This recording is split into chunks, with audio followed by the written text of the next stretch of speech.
Louis-François Garceau du groupe TRAC Transport sur Rail au Québec.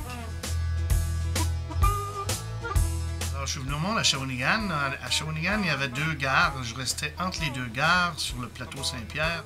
On attendait les trains et on voyait les manœuvres des employés de train tous les jours.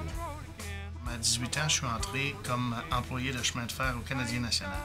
C'était un travail qui n'était jamais monotone. On travaillait tous les jours sur des trains avec du nouveau personnel, des nouvelles locomotives, des nouveaux trajets.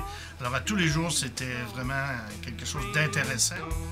J'aimais entendre les locomotives travailler entre les montagnes, le bruit que ça faisait, et puis j'aimais travailler pour le chemin de fer.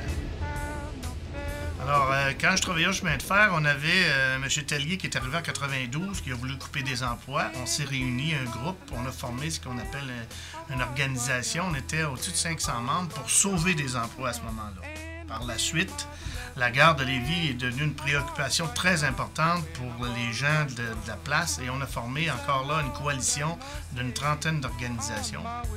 Après que la gare de Lévis fut fermée, on se demandait le pourquoi de notre groupe, mais par la suite, on s'est aperçu qu'il y avait un gros manque d'informations dans le niveau du domaine ferroviaire au Québec. Alors, c'est de là qu'on a refondé le groupe TRAC. En 1999, on publiait notre première revue.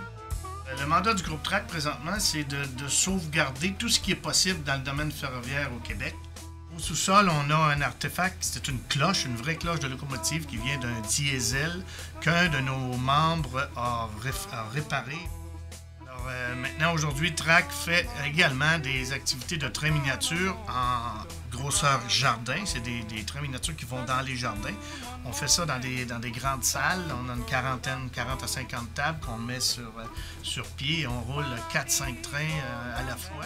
Ça permet aux jeunes qui ne connaissent pas les trains, qui ne connaissent pas le chemin de fer, d'en voir. Et ça permet aux personnes plus âgées d'avoir du frisson lorsqu'ils voient ces trains-là.